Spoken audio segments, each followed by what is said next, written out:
En el instante exacto en que Cristo murió, Dios rasgó una cortina. No fue un terremoto lo que la rompió, no se cayó de vieja. Mateo 27, 51 dice que el velo del templo se rasgó en dos, de arriba abajo. De arriba abajo. Fíjate en esa dirección, porque en ella está todo el mensaje de esta noche. Esa cortina medía, según los testimonios de la época, más de 15 metros de altura. Ningún hombre podía alcanzar la parte de arriba. Si un ser humano la hubiera roto, la habría roto desde abajo. Se rasgó desde arriba, desde donde solo Dios llega. Y esa cortina no era un adorno. Era la barrera que separaba al pueblo del lugar santísimo, del sitio donde estaba la presencia de Dios. Detrás de ella no podía entrar nadie. Nadie, excepto un solo hombre, un solo día al año y con sangre. Y el día que Cristo murió, Dios la abrió de par en par con sus propias manos. Ahora quiero que me digas una cosa.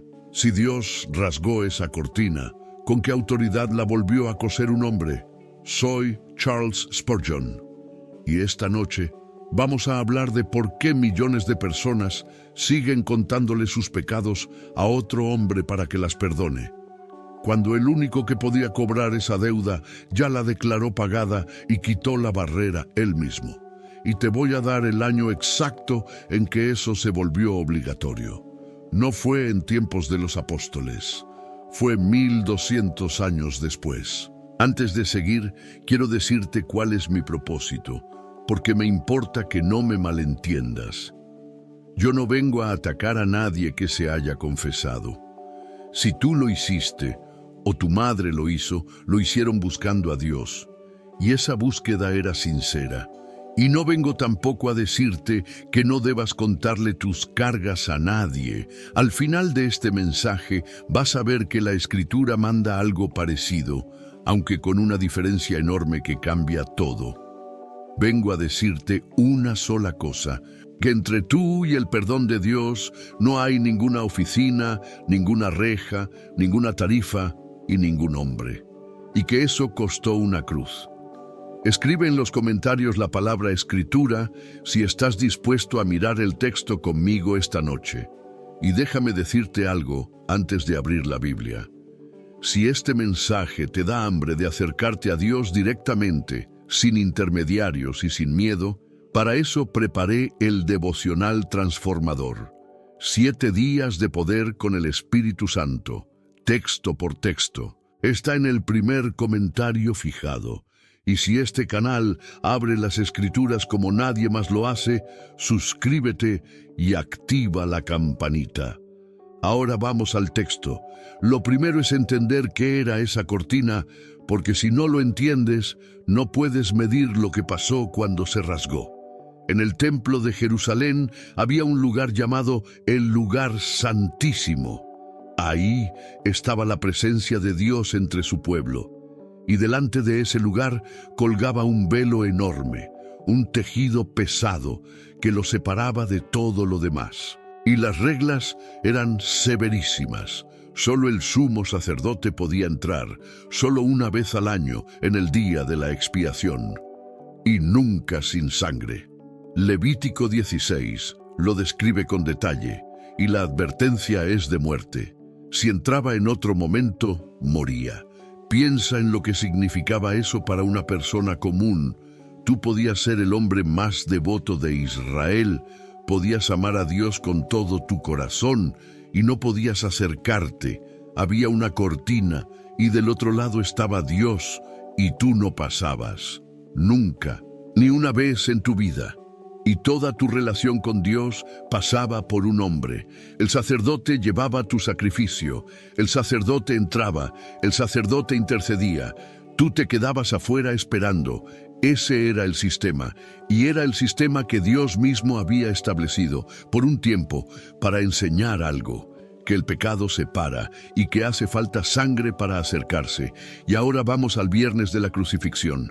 Jesús ha estado colgado durante horas. Hay oscuridad sobre la tierra. Y en el momento en que Él entrega el Espíritu, Mateo dice, y he aquí, el velo del templo se rasgó en dos, de arriba abajo. Quiero que veas 4 cosas de esa escena, porque cada una dice algo. La primera, la dirección, de arriba a abajo. Ya lo dijimos, pero quiero que lo sientas. Esa cortina era altísima. Los relatos judíos de la época hablan de un tejido tan grueso que hacían falta muchos hombres para moverlo. Nadie la alcanzaba por arriba. La rasgó Dios y la rasgó en la dirección que hace imposible atribuirlo a un accidente o a una mano humana. La segunda, el momento exacto. No se rasgó cuando lo clavaron, ni cuando lo azotaron, ni al tercer día. Se rasgó en el instante en que murió. Es decir, es la respuesta inmediata del Padre al pago del Hijo. En cuanto la deuda quedó saldada, la barrera cayó. La tercera, ¿quién estaba mirando? En ese momento había sacerdotes en el templo. Era la hora del sacrificio vespertino. Es decir, hubo testigos oficiales de que la separación había terminado. Y de hecho, Hechos 6 dice que después muchos sacerdotes obedecieron a la fe. Algunos de los que vieron esa cortina rasgada creyeron, y la cuarta, nadie la volvió a coser en el texto. La Escritura no registra ninguna reparación, ningún reemplazo, ninguna orden de restaurar la barrera. Dios la abrió y la dejó abierta. Y por si quedara alguna duda de lo que significaba, el escritor de Hebreos lo explica sin rodeos en el capítulo 10. Escucha. Así que, hermanos, teniendo libertad para entrar en el lugar santísimo por la sangre de Jesucristo, por el camino nuevo y vivo que Él nos abrió a través del velo, esto es, de su carne.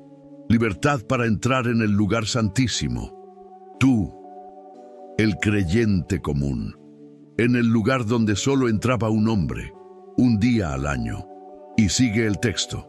Acerquémonos con corazón sincero, en plena certidumbre de fe.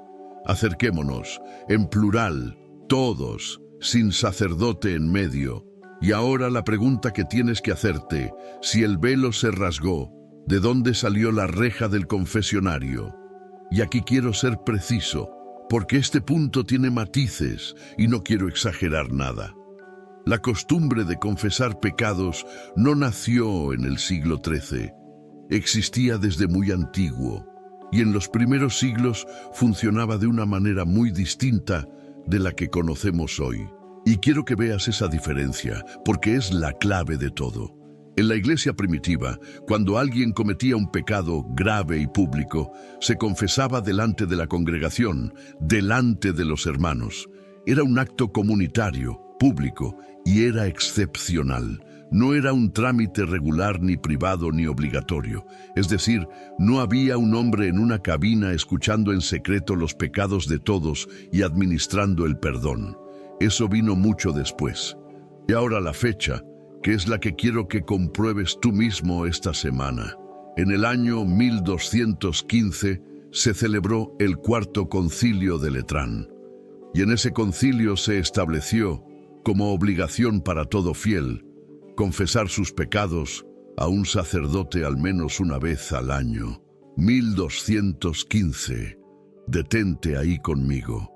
Los apóstoles murieron en el siglo I, es decir, pasaron 1200 años entre la iglesia de los apóstoles y el momento en que esto se volvió obligatorio. Y la pregunta se cae de madura. ¿Qué hicieron los cristianos durante esos 12 siglos? ¿Vivieron sin perdón? ¿Les faltaba algo?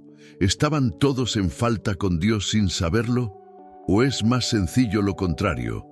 Que el perdón nunca dependió de ese trámite y que lo que se añadió en 1215 fue una estructura de control, no un medio de gracia. Y quiero mostrarte por qué digo estructura de control, y lo digo con cuidado y sin acusar a ningún hombre en particular. Piensa en lo que significa, en la práctica, que una persona tenga que contarle todos sus pecados a otra, una vez al año, obligatoriamente, y que esa otra persona tenga la potestad de declarar si queda perdonada o no. Eso pone en manos de un hombre tres cosas enormes: la información más íntima de tu vida, la decisión sobre tu conciencia y la llave de tu acceso a Dios. Y no hace falta suponer mala intención en nadie para ver el problema. Cualquier estructura que ponga esas tres cosas en manos humanas va a producir abuso tarde o temprano, porque los hombres somos hombres. La historia lo demostró largamente, y no hace falta que yo dé detalles esta noche. Pero el argumento que a mí me importa no es el histórico, es el teológico, y es este: si hizo falta poner un hombre en medio, entonces el velo no se rasgó del todo. Y si el velo no se rasgó del todo, entonces la muerte de Cristo dejó algo pendiente. No hay escapatoria a esa lógica: o el camino quedó abierto o no quedó. Para aquí un momento, porque quiero hacerte una pregunta. Escríbeme en los comentarios. ¿Tú alguna vez te confesaste con un sacerdote o alguien muy cercano a ti lo hizo? Solo sí o no, sin contar nada. Lo pregunto porque quiero que veas, al leer las respuestas, que casi todos en este canal venimos de algún lugar parecido. Nadie aquí está por encima de nadie. Escríbelo y sigamos, porque ahora tengo que ser honesto contigo sobre el versículo que se usa para todo esto. Porque tiene que haber uno, y lo hay, y no voy a fingir que no existe. Está en Juan 20, versículo 23. Jesús resucitado se aparece a sus discípulos, sopla sobre ellos y les dice: recibid el Espíritu Santo. A quienes remitiereis los pecados, les son remitidos, y a quienes se los retuviereis, les son retenidos. Ese es el texto, y hay que mirarlo de frente, no esquivarlo. Y quiero darte tres cosas sobre él. La primera, mira el contexto inmediato.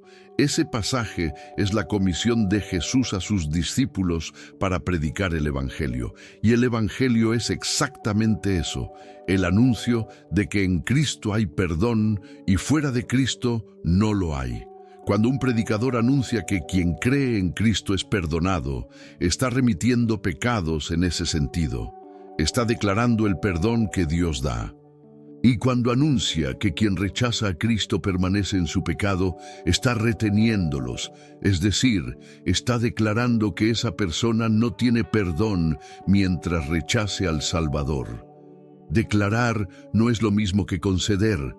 El mensajero anuncia la amnistía del Rey, no la firma él. La segunda cosa, mira cómo se comportaron los apóstoles después de recibir esa comisión, porque eso lo aclara todo. Si esas palabras significaran que ellos tenían la potestad personal de perdonar pecados, veríamos apóstoles escuchando confesiones en el libro de Hechos. Veríamos gente haciendo fila para contarle sus pecados a Pedro, y no aparece ni una sola vez. Lo que sí vemos es a Pedro predicando en Pentecostés y diciéndole a la multitud: arrepentíos y bautícese cada uno de vosotros en el nombre de Jesucristo para perdón de los pecados. Los manda a Cristo, no a él mismo. Vemos a Pedro en Hechos 10 diciendo de Jesús: de este dan testimonio todos los profetas, que todos los que en él creyeren recibirán perdón de pecados. Otra vez, a Cristo. Y vemos algo todavía más revelador en Hechos 8. Simón el mago quiere comprar el poder del Espíritu, y Pedro lo reprende con dureza. ¿Y qué le dice que haga? Le dice: arrepiéntete pues de esta tu maldad, y ruega a Dios, si quizá te sea perdonado el pensamiento de tu corazón. Ruega a Dios. Pedro, teniendo delante a un hombre en pecado grave, no le dice: confiésate conmigo y yo te absuelvo. Le dice que le ruegue a Dios directamente. Y la tercera cosa, que para mí cierra el asunto: mira cómo reaccionaron los enemigos de Jesús cuando él perdonó pecados. En Marcos 2, Jesús le dice al paralítico que sus pecados le son perdonados. Y los escribas piensan: ¿quién puede perdonar pecados sino solo Dios? Y fíjate bien, Jesús no les corrige esa idea. No les dice que estén equivocados, que cualquiera puede hacerlo. Al contrario, hace un milagro para demostrar que Él tiene esa autoridad porque Él es Dios. Es decir, la premisa de los escribas era correcta. Solo Dios perdona pecados. Y Jesús lo hace porque es Dios. Y eso deja la conclusión servida. Si solo Dios perdona pecados, y si hay un solo mediador entre Dios y los hombres, que es Jesucristo hombre, como dice 1 de Timoteo 2, entonces no hay lugar en medio para nadie más. Y ahora quiero hacer una distinción que es importantísima, porque si no la hago, este mensaje te puede llevar a un error opuesto y igual de dañino. Yo no estoy diciendo que no debas contarle tus pecados a nadie nunca. Al contrario, la Escritura manda algo muy parecido y quiero que lo veas, porque casi nadie lo predica. Santiago 5, 16. Confesaos vuestras ofensas unos a otros y orad unos por otros para que seáis sanados. Ahí está. Confesaos unos a otros. La Biblia sí manda confesar. Entonces, ¿dónde está la diferencia? Está en dos palabras, y en ellas cabe todo. Unos a otros. Fíjate en lo que eso significa. Es horizontal, no vertical. Es mutuo, no unidireccional. Yo te cuento y tú me cuentas. No hay una clase de personas que escucha y otra clase que confiesa. Y mira lo que dice el versículo que sigue, y orad unos por otros. La respuesta a la confesión no es una absolución pronunciada por alguien con autoridad. Es oración mutua. Yo oro por ti, tú oras por mí, y los dos vamos al mismo trono. Y mira para qué sirve, según el texto, para que seáis sanados. No dice para que seáis perdonados. El perdón ya lo dio Cristo. Esto es para la sanidad del alma, que es otra cosa. Y aquí está la diferencia entera entre lo que la Biblia manda y lo que se construyó después. Uno es un hermano, el otro es un funcionario. Uno ora contigo, el otro dictamina sobre ti. Uno también te cuenta sus pecados, el otro nunca te cuenta los suyos. Uno te acompaña hacia Dios, el otro se pone en medio. Y ahora quiero decirte algo que a lo mejor te sorprende viniendo de mí. Nosotros, en nuestras iglesias, hemos perdido esto casi por completo, y también es culpa nuestra, porque en la reacción contra el confesionario, muchos protestantes acabamos en el extremo contrario. En un cristianismo donde nadie le cuenta nada a nadie, donde todos fingen que están bien, y donde la gente carga sus pecados y sus vergüenzas en absoluta soledad durante décadas. Y eso tampoco es lo que dice Santiago 5. Así que fíjate en el error doble. Una tradición puso a un funcionario en medio, la otra se quedó sin nadie. Y la Escritura no manda ninguna de las dos cosas. Manda hermanos que se confiesan mutuamente y oran unos por otros. Y déjame darte lo práctico, porque esto se puede hacer. Busca una o dos personas de confianza, hermanos en la fe, con quienes puedas ser honesto de verdad. No un grupo grande, no la congregación entera. Una o dos. Y que la relación sea mutua.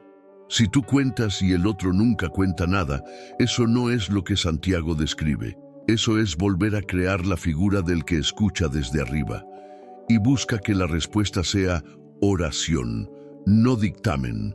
Que el otro no te diga si estás perdonado, porque eso ya lo dijo Cristo. Que ore contigo y te recuerde lo que la sangre ya hizo. Y quiero decirte por qué esto importa tanto, con una frase que he repetido toda mi vida. El pecado que se guarda en secreto crece en la oscuridad. Lo que se saca a la luz delante de un hermano pierde la mitad de su poder. Así que la respuesta al confesionario no es el silencio, es el hermano. Y llegamos a lo que de verdad quiero dejarte, y es una invitación. Porque hasta aquí he estado quitando cosas. Ahora quiero mostrarte lo que hay del otro lado del velo rasgado, y es mucho mejor que lo que te quitaron. Escucha, Hebreos 4, 15 y 16, y quiero que lo oigas despacio, porque cada palabra fue escogida. porque no tenemos un sumo sacerdote que no pueda compadecerse de nuestras debilidades, sino uno que fue tentado en todo según nuestra semejanza, pero sin pecado. Acerquémonos, pues, confiadamente al trono de la gracia, para alcanzar misericordia y hallar gracia para el oportuno socorro. 4 cosas ahí, y quiero que las veas una por una. La primera, tenemos un sumo sacerdote. Ya tienes uno. No hace falta buscar otro, porque el puesto está ocupado y lo ocupa Cristo. La segunda, puede compadecerse de tus debilidades. La palabra griega significa literalmente sufrir junto con. No te mira desde arriba con lástima, padece contigo. Y el texto dice, ¿por qué puede? Porque fue tentado en todo, según nuestra semejanza. Él sabe. La tercera, acerquémonos. Es una orden, no un permiso condicional.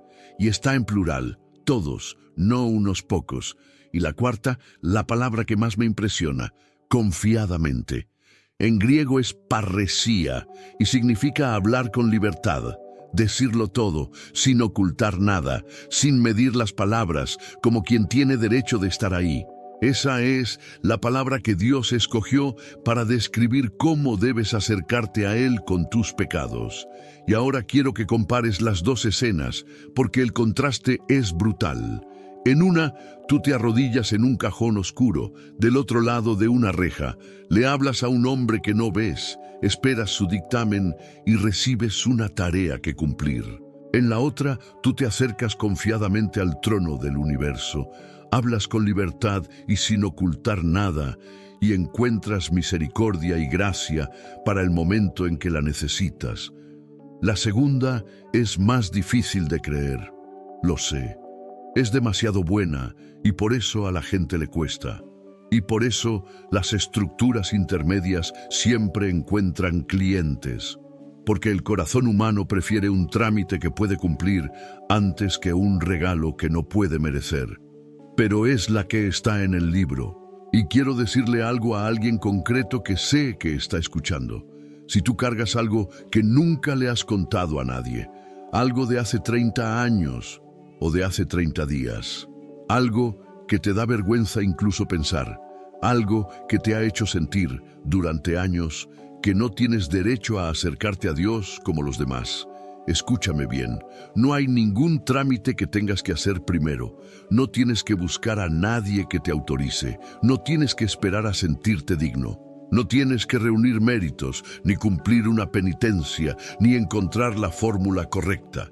Primera de Juan 1:9. Si confesamos nuestros pecados, Él es fiel y justo para perdonar nuestros pecados y limpiarnos de toda maldad. Fíjate en el pronombre. Él es fiel. Se lo confiesas a Él y es Él quien perdona y quien limpia. Y fíjate en la palabra toda, de toda maldad, no de la maldad pequeña, no de la que se puede contar en voz alta, de toda.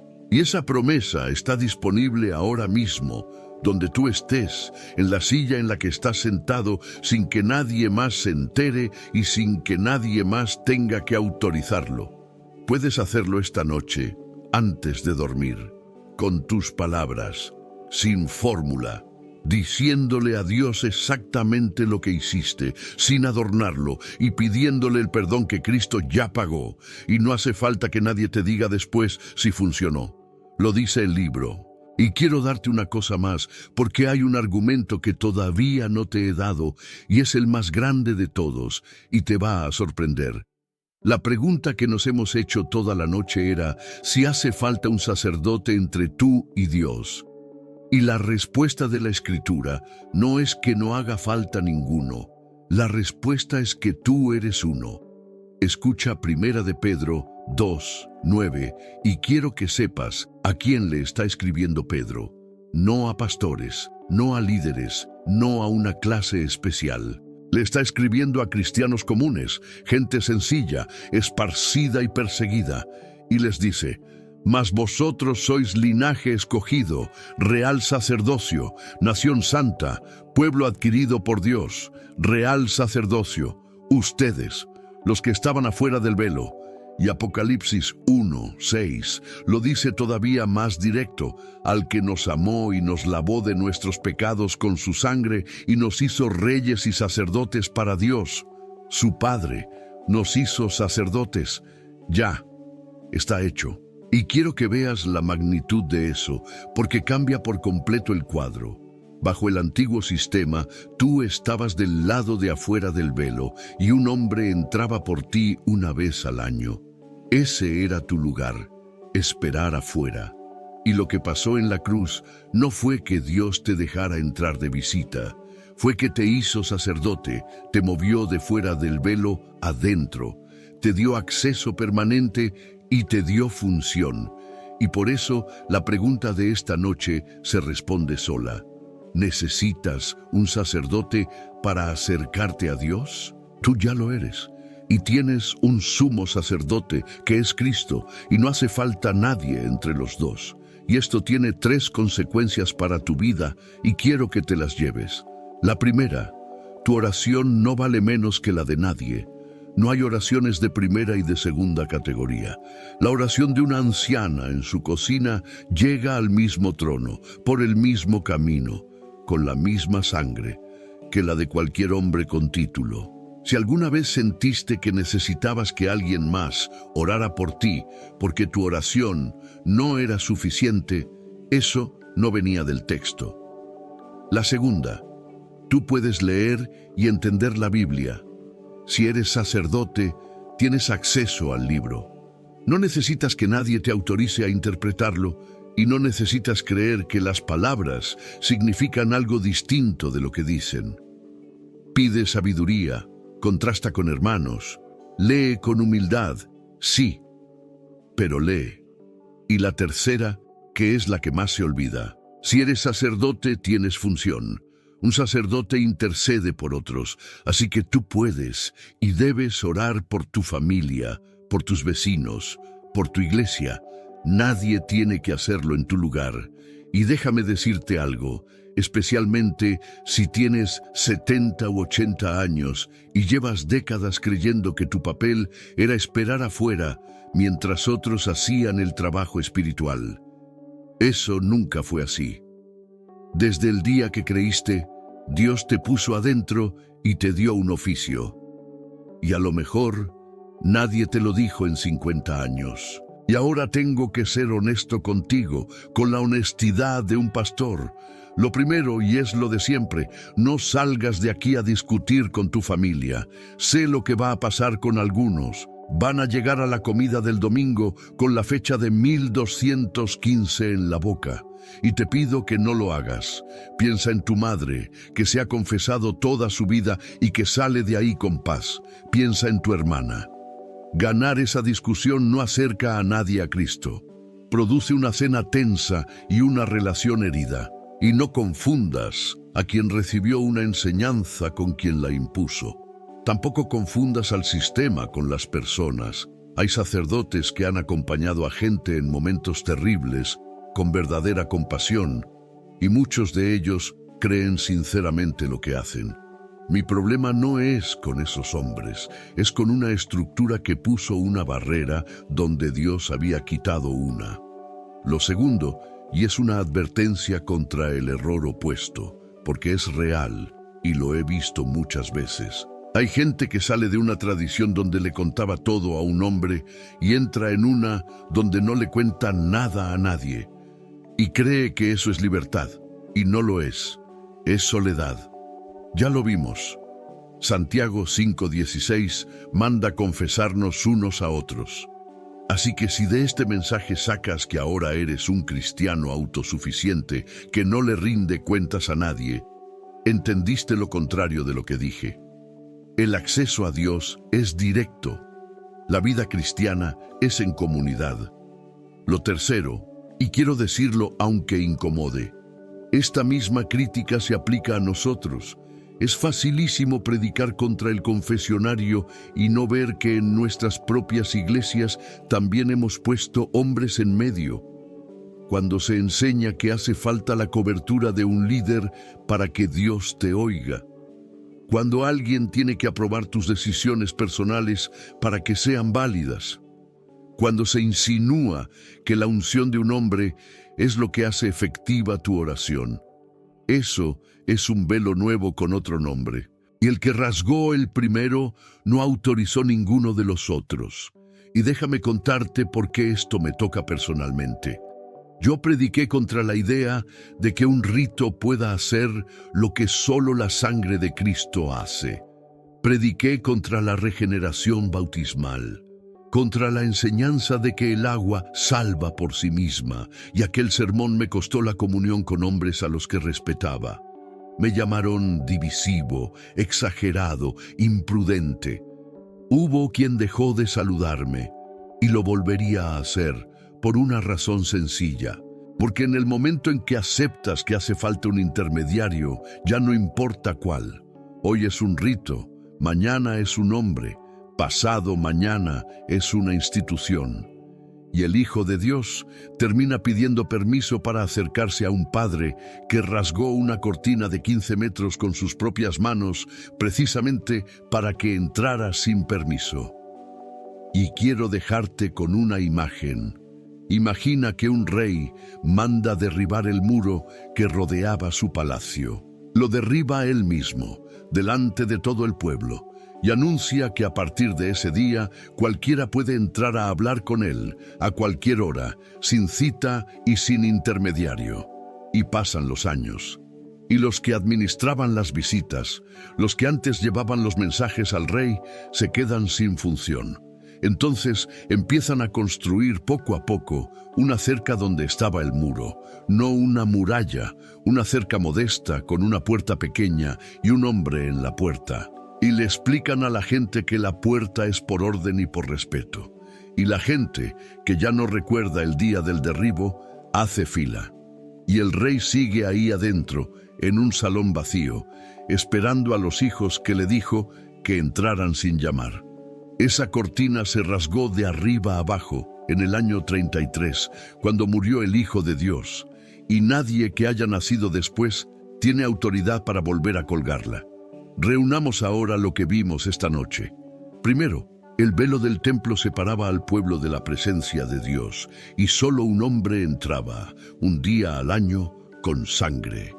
Y en el instante exacto en que Cristo murió, Dios lo rasgó de arriba a abajo, desde donde ninguna mano humana alcanzaba. Segundo, la confesión privada y obligatoria a un sacerdote fue establecida en el Cuarto Concilio de Letrán en el año 1215, 1200 años después de los apóstoles. Antes de eso, la confesión que se practicaba era pública, comunitaria y excepcional. Tercero, el texto de Juan 20:23 es la comisión de anunciar el Evangelio, no una potestad personal. Y la prueba está en cómo actuaron los apóstoles después. Nunca escucharon confesiones, y Pedro le dijo a un hombre en pecado grave que le rogara a Dios directamente. Cuarto, la Biblia sí manda confesar, pero unos a otros y orar unos por otros, horizontal, mutuo y con oración en vez de dictamen. Y en eso nosotros también fallamos, porque en muchas de nuestras iglesias nadie le cuenta nada a nadie. Y quinto, la invitación. Acércate confiadamente al trono de la gracia, con parresía, con libertad, diciéndolo todo. Porque tienes un sumo sacerdote que puede compadecerse de tus debilidades, y el camino está abierto desde hace 2000 años. Oremos. Padre Celestial, gracias porque rasgaste el velo con tus propias manos y desde arriba, para que nadie pudiera decir que fue obra de hombres. Perdónanos por las veces que hemos vuelto a levantar barreras donde tú las quitaste, en cualquier tradición y también en la nuestra. Y a cada persona que esta noche carga algo que nunca ha dicho en voz alta, dale el valor de decírtelo ahora mismo, directamente, sin intermediario y sin permiso, sabiendo que tú eres fiel y justo para perdonar y limpiar de toda maldad. En el nombre del único mediador, Jesucristo. Amén. Y ahora quiero pedirte 3 cosas. La primera, En los comentarios, deja estas 4 palabras. El velo se rasgó. Escríbelas como una declaración de que a partir de esta noche te acercas directamente. Cada vez que yo lea el velo, se rasgó en los comentarios.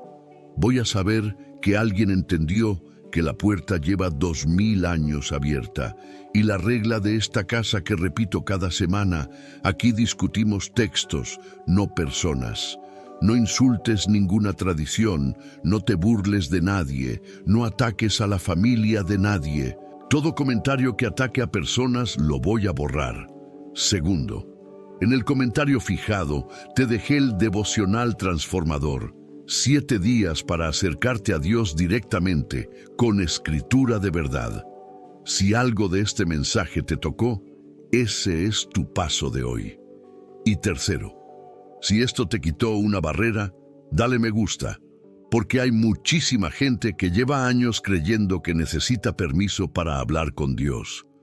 Suscríbete y activa la campanita, porque la semana que viene abrimos otra. Una doctrina que todos dan por bíblica, con la fecha exacta en que fue inventada.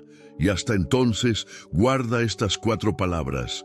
El velo se rasgó, de arriba abajo, y nadie lo volvió a coser. Que la gracia y la paz del Señor Jesucristo estén contigo.